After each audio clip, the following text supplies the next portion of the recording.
আমি তার আগে দুইটি কথা বলবো। আমার এই ৫ নং ওয়ার্ডের সর্বস্তরের নেতাকর্মীরা তাদের ইচ্ছে ছিল যে আমরা এই কেন্দ্রে আসার জায়গায় আমি অনেক বড়, তো আমি তার সুস্বাস্থ্য এবং দীর্ঘায়ু কামনা করি। মানুষ তার কর্মের মধ্যেই বেঁচে থাকে, তার কর্মের মাধ্যমে আমরা যত যুগ যুগ স্মরণ করতে পারি। আমি ছোট্ট করে একটি খাজা বাবার শান, যেহেতু আমার আবার একটি খাজা বাবার শান করেছেন, আমি ছোট্ট একটা খাজা বাবার শান আমি আজকে করবো। তারপরে আমাদের যে পালা আসবে চেষ্টা করবো সেই পালা অনুযায়ী দু একটি কথা গান বলার জন্য।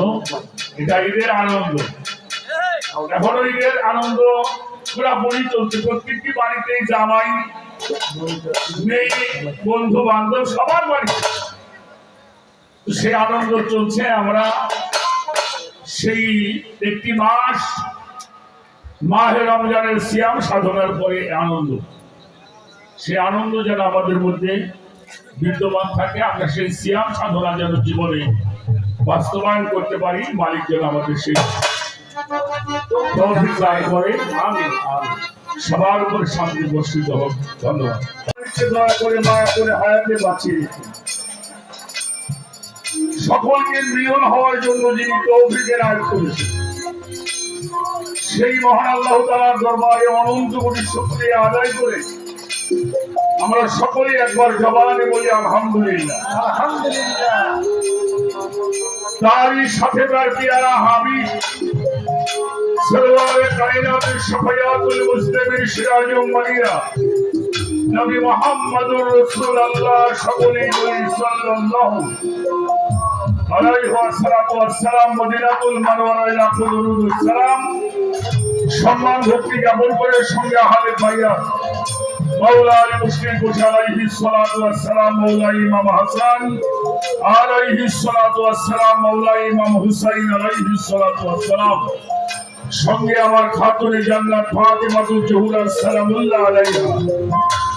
আহলে বাইতের আনুগত্য স্বীকার করে আমার এই নশ্বর দেহটা আমি যার কদম মোবারকে অর্পণ করেছি আমার দয়াল বাবা, আমার মহান মুর্শিদ কিবলা দয়াল বাবা দরবেশ সুলতান, আমার মুর্শিদ কিবলার কদম মোবারক চুম্বন করে আমার উস্তাদ আমার বাজান সাধক আইনাল মিয়াল চিশতি নিজামী রাহমাতুল্লাহি আলাইহি বাবা জানে মাজারে ভক্তি জানিয়ে আমার গর্ভধারী মা মায়ের চরণ চুম্বন করে আমার জন্মদাতা বাবা মোহাম্মদ কালু শেখ বাবার মাজারে ভক্তি জানিয়ে মীর দেওহাটা শিক্ষা সাংস্কৃতিক যুব সমাজ উন্নয়ন সংগঠনের উদ্যোগে আমাদের ঈদ পূর্ণ মিলনী অনুষ্ঠান সবাইকে জানাই ঈদ মুবারক।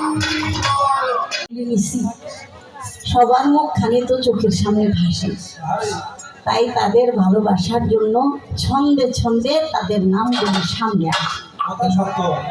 তো তারপরে বাস্তবতার দিকে লক্ষ্য রেখে আমি এখানে শেষ করলাম।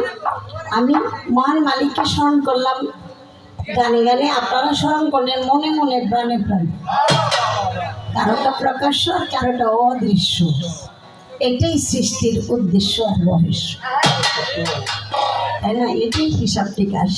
প্রতি দমে দমে যদি তাকে স্মরণ করতে পারি তাহলে আমি নিরাপদে থাকি। এটা ছাড়া আর কোনো ইবাদত বন্দেগী নাই।